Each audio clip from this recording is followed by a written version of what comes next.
कहानी की शुरुआत में हमें पहले पार्ट का रीकैप दिया जाता है कि कैसे मीनोस नाम की एक कंपनी है जो कि लोगों को फंसाकर उन्हें जानलेवा एस्केप रूम्स में डाल देती है, जिसकी पहली टाइम पर न सुलझाने से इन लोगों की मौत हो जाती है। और कुछ अमीर और पावरफुल लोग इस डेथ गेम को देखकर एंटरटेन होते हैं और सट्टा लगाते हैं। पिछले पार्ट में जोई और बेन ही उन सभी एस्केप रूम से जिंदा बच पाए थे और जोई ने कसम खाई थी कि वो मीनोस कंपनी को एक्सपोज कर ये डेथ गेम्स बंद करवाएगी। अब इस पार्ट की कहानी कुछ सालों पहले शुरू होती है और हम हेनरी नाम के एक आदमी को देखते हैं जो कि मीनोस का पजल मेकर है और मीनोस के लिए ये एस्केप रूम्स डिजाइन करके देता है। हेनरी की एक वाइफ है सोनिया और उन दोनों की क्लेयर नाम की एक बेटी भी है। सोनिया को हेनरी का काम पसंद नहीं था और उसे लगता था कि इससे क्लेयर पर भी बुरा असर पड़ रहा है, इसलिए वो हेनरी से डिवोर्स लेकर क्लेयर को अपने साथ ले जाने को बोलती है। हेनरी कहता है कि अभी वो एस्केप रूम बनाने में बिजी है, तो हम 1 घंटे बाद इस बारे में आराम से बात करेंगे।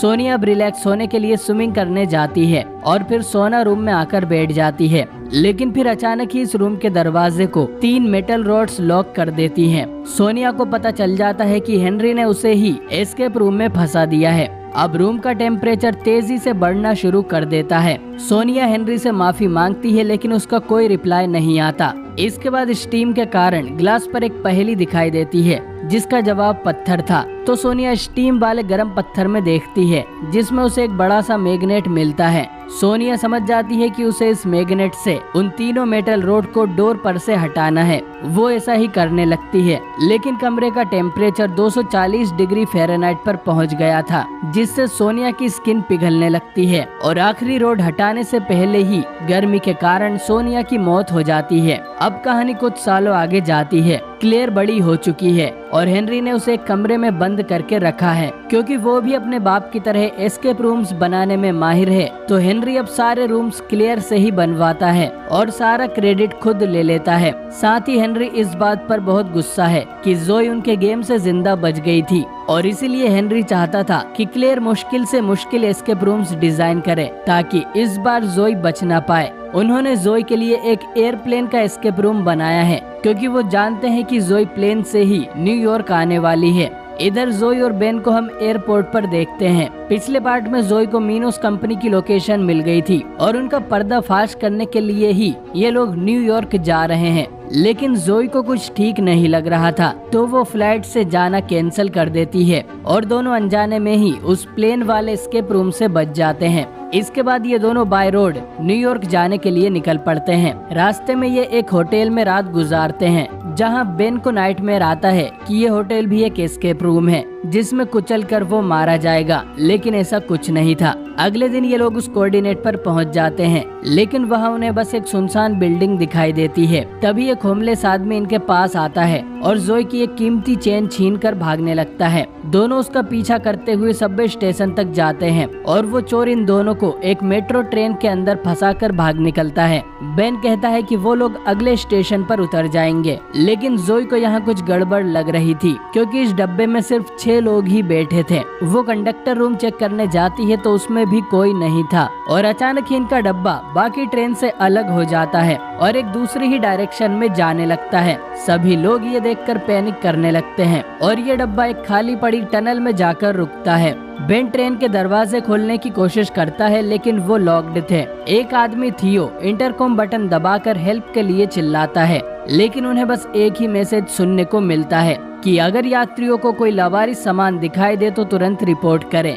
बेन और जोई को ये समझते देर नहीं लगती कि मीनोस ने उन्हें ढूंढ लिया है, लेकिन उन्हें ये जानकर ज्यादा हैरानी होती है कि डब्बे में जो बाकी 4 लोग हैं वो सब भी पहले इस डेथ गेम को जीत चुके हैं, यानी कि ये चैंपियंस का टूर्नामेंट है। इसके बाद ट्रेन के डब्बे में से कुछ टेस्ला कोइल्स निकलकर बाहर आती हैं और पूरे डब्बे में करंट फैल जाता है, यानी कि अब ये लोग किसी लोहे की चीज को टच नहीं कर सकते थे। नेथन नाम के आदमी को सीट के नीचे एक बैग रखा हुआ मिलता है और उसमें से कुछ टॉवल्स और एक डोर हैंडल निकलता है। थियो उस हैंडल को उठाकर उसमें अपना बेल्ट लपेट लेता है ताकि उसे झटका ना लगे और फिर ये इस हैंडल से कंडक्टर रूम को ओपन कर लेते हैं। अंदर उन्हें एक टोकन मशीन दिखाई देती है जिसमें इन्हें 9 टोकन्स डालने थे। इसके ठीक ऊपर लिखा था कि सभी झूठे विज्ञापनों को खींचना होगा। अब बेन इन सभी को एक एडवर्टीजमेंट का पोस्टर दिखाता है जिसकी लाइन में से लेटर ई गायब था और बाकी सब ऐसे ही स्पेलिंग मिस्टेक्स को खोजने लगते हैं। अब जोई नोटिस करती है कि ट्रेन की छत पर जो हैंडल्स लगे हैं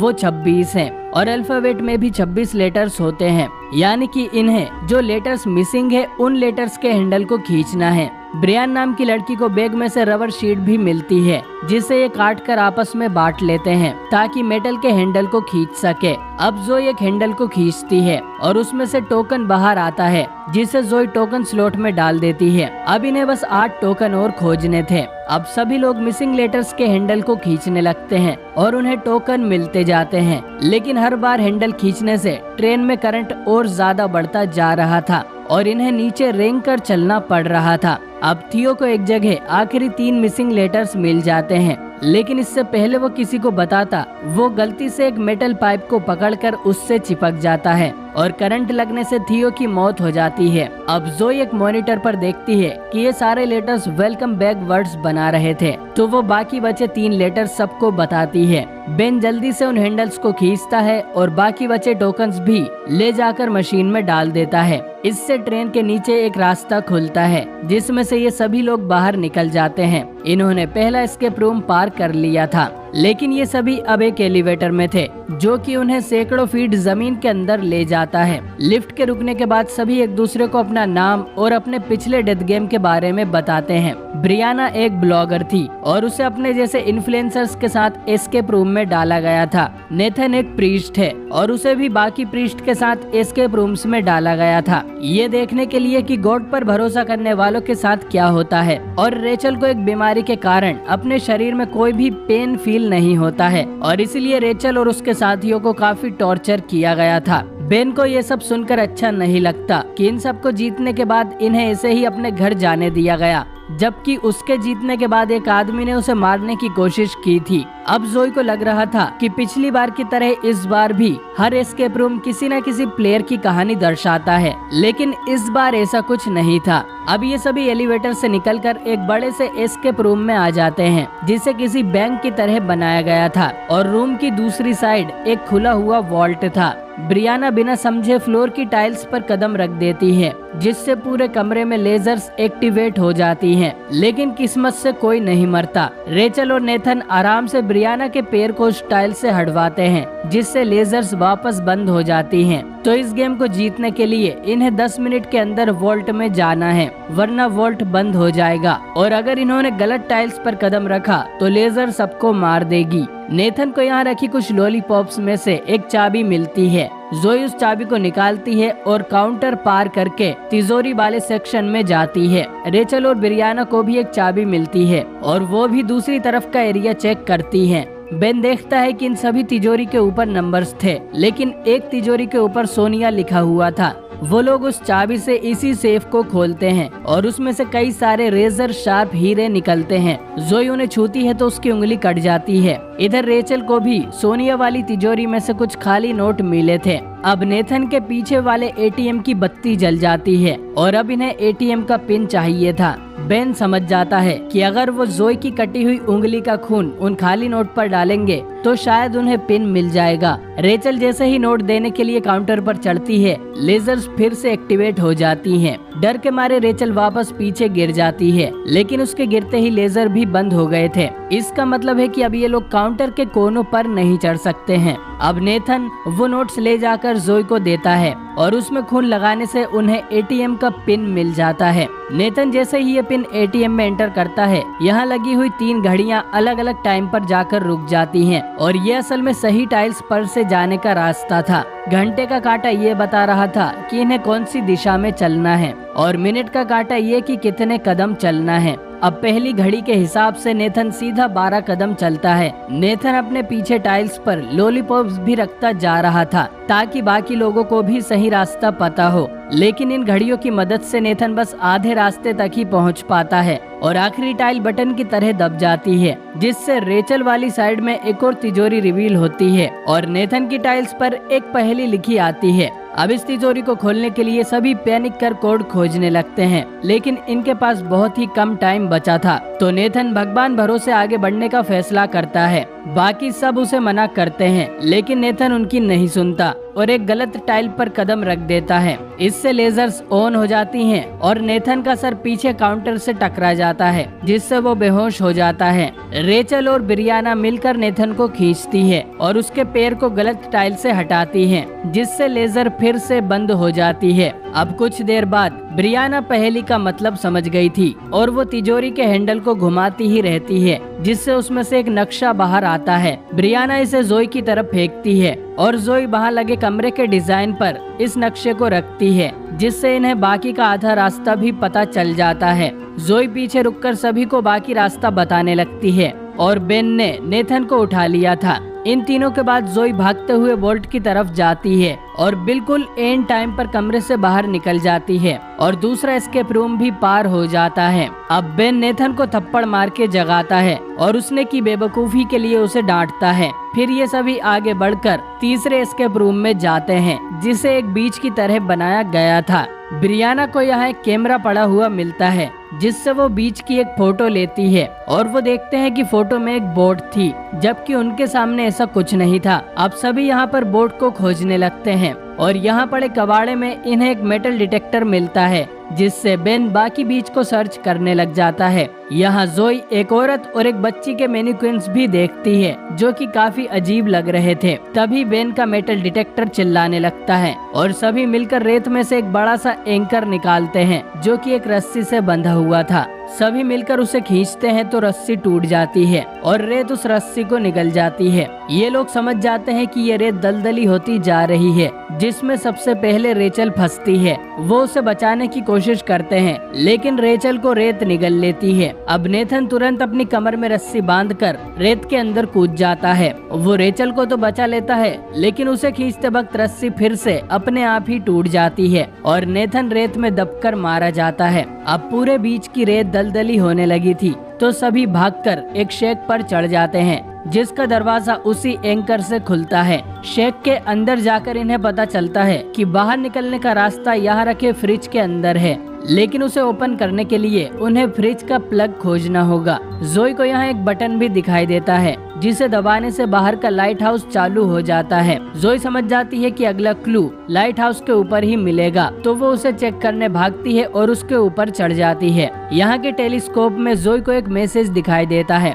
जो था कि आई कांट सी यू, लेकिन सी की स्पेलिंग SEA थी। वो सबको ये चिल्लाकर बताती है और नीचे उतरने से पहले उसकी नजर लाइट हाउस के पीछे लगे पैनल पर जाती है। इधर बेन को क्लू समझ आ जाता है और वो भागकर उन्हीं मैनिक्विन्स के पास जाता है, जिसकी आंखों की जगह सी शेल्स लगे हुए थे। वो बड़ी मुश्किल से मैनिक्विन तक पहुंचकर उसकी आंखों से शेल्स निकाल लेता है, जो कि फ्रिज का पावर कोड था। वो जल्दी से वापस शेक में आता है और उस पावर कोड से फ्रिज का दरवाजा खुल जाता है, जहां से ये लोग बाहर निकल सकते थे। वहीं इधर जोई उस पैनल को हटाती है तो उसे भी एक सीक्रेट रास्ता मिलता है। जोई को लगता है कि इस रास्ते से जाने पर ये लोग सीधा गेम से बाहर निकल जाएंगे। वो बाकी सबको भी अपने पास बुलाती है, लेकिन ब्रियाना उसकी नहीं सुनती, क्योंकि उसे लगता है कि वो लोग कभी इस गेम में चीट नहीं कर पाएंगे। अब बेन और रेचल जोई पर भरोसा करते हुए लाइट हाउस पर चढ़ने लगते हैं। रेचल तो ऊपर चढ़ जाती है, लेकिन बेन के चढ़ने से पहले ही लाइट हाउस की सीढ़ियां अंदर चली जाती हैं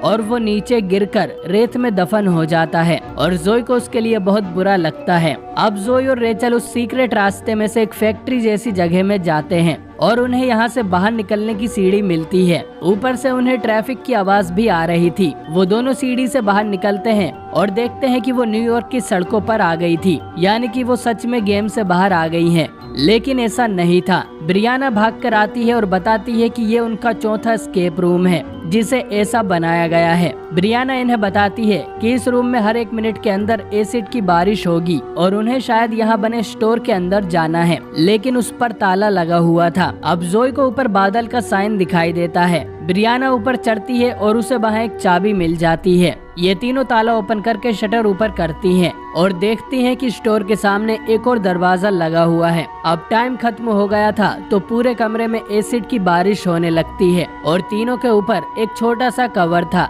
जिससे ये जिंदा बची रहती हैं। कुछ देर में बारिश बंद होती है और काउंटडाउन रीसेट हो जाता है। अब कमरे के बीच बने एक बूथ में टेलीफोन बजने लगता है, लेकिन उसके दरवाजे पर भी लॉक लगे हुए थे। अब जोई कहती है कि अगर वो किसी तरह एसिड को इकट्ठा कर ले तो ताले को पिघला सकते हैं। अब रेचल कोई ऐसी चीज खोजने लगती है जो एसिड में नहीं जली और उसे एक केचप बोतल मिल जाती है जो कि पीएमपी से बनी थी और पीएमपी एसिड में नहीं जलता। टाइम खत्म होते ही बारिश होने लगती है और ये तीनों बोतल को सड़क पर छोड़कर कवर के नीचे खड़ी हो जाती हैं। रेन बंद होते ही ये बोतल को उठाती हैं और उसमें के एसिड से बूथ पर लगे ताले को पिघला देती हैं।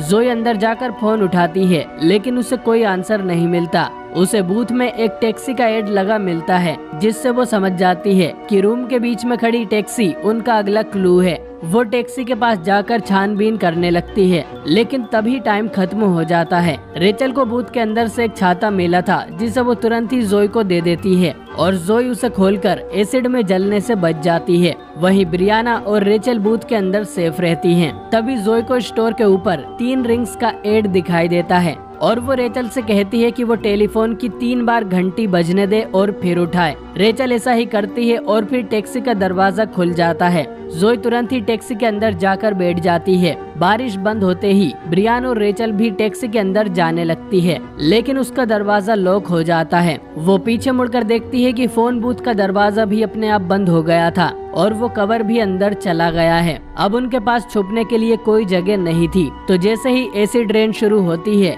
दोनों ही उसमें जलकर मारी जाती हैं और जोई ये भयानक नजारा देखने के अलावा कुछ नहीं कर पाती। अचानक ही जोई के नीचे की सीट ओपन होती है और जोई उसमें से कहीं चली जाती है। इधर हेनरी को पता चलता है कि गेम में कुछ गड़बड़ हुई है, क्योंकि जोई फाइनल रूम के बदले कहीं और ही चली गई थी। हेनरी समझ जाता है कि उसकी बेटी क्लेयर ने जरूर जोई को बचाने के लिए ये गड़बड़ की है। इधर हम देखते हैं कि क्लेयर का बॉयफ्रेंड जोई को बेहोश करके क्लेयर के घर ले आया था। जोई समझ जाती है कि क्लेयर एस्केप रूम्स को डिजाइन करती है और इस बार के सभी एस्केप रूम्स क्लेयर की कहानी बता रहे थे। क्लेयर जोई को समझाती है कि वो ये सब अपने फादर के कहने पर करती है, जिसने क्लेयर को उसकी मदर सोनिया की मौत के बाद से ही इस कमरे में कैद किया हुआ है और क्लेयर चाहती थी कि जोई उसकी मदद करे इस कमरे से बाहर निकलने में। जोई को उस पर भरोसा नहीं होता, तो क्लेयर बताती है कि उसने बीच वाले रूम में गड़बड़ करके बेन को बचा लिया था और वो एक कमरे में सेफ है। लेकिन तभी वो दोनों देखती हैं कि हेनरी के आदमी बेन को ढूंढकर फाइनल एस्केप रूम में पटक देते हैं, क्योंकि कुछ भी हो जाए गेम रुकना नहीं चाहिए।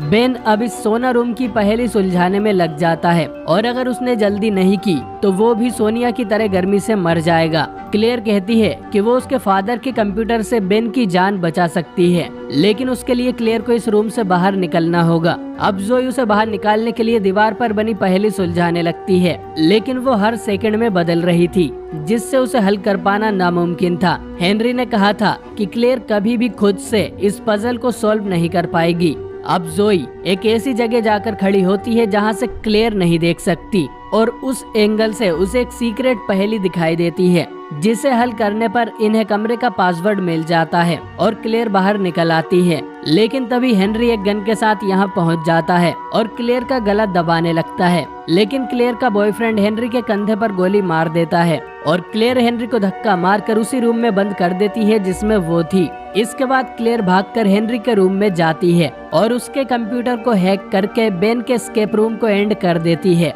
जिससे बेन बच जाता है। जोई क्लेयर से पूछती है कि बेन आखिर कहाँ है, तो क्लेयर बताती है कि वो उसी बिल्डिंग में है जिसके पास ये सबसे पहले गए थे। इनके सभी एस्केप रूम उसी बिल्डिंग में खेले गए हैं। क्लेयर ने उस बिल्डिंग में बैठे गेम इंजीनियर्स को भी लॉक कर दिया है ताकि जोई सारे सबूत के साथ उन्हें पकड़ा सके और क्लेयर भी अपने फादर को अरेस्ट करवा देगी। जोई हेनरी की गाड़ी लेकर उसी बिल्डिंग तक जाती है और वहाँ पुलिस और एम्बुलेंस पहले ही पहुँच गई थी। उन्हें गेम में मरे सभी लोगों की लाशें मिल गई थी और उन गेम कंट्रोलर्स को भी अरेस्ट कर लिया गया था। साथ ही बेन को भी एम्बुलेंस में ले जाया जा रहा था। इधर क्लेयर वापस अपने फादर के पास जाती है और हमें पता चलता है कि क्लेयर बचपन से ही सन की औरत है। उसे बचपन से ही कई सारी बुरी आदतें लग गई थी, जैसे मासूमों को चोट पहुंचाना, चोरी करना और बहुत कुछ। क्लेयर समझती थी कि वो कितनी भी कमीनी क्यों ना हो, उसके पेरेंट्स हमेशा उसे सपोर्ट करेंगे। लेकिन सोनिया क्लेयर को सुधारने के लिए उसे एक मेंटल फैसिलिटी में डालना चाहती थी और इसलिए उसने हेनरी से डिवोर्स मांगा था।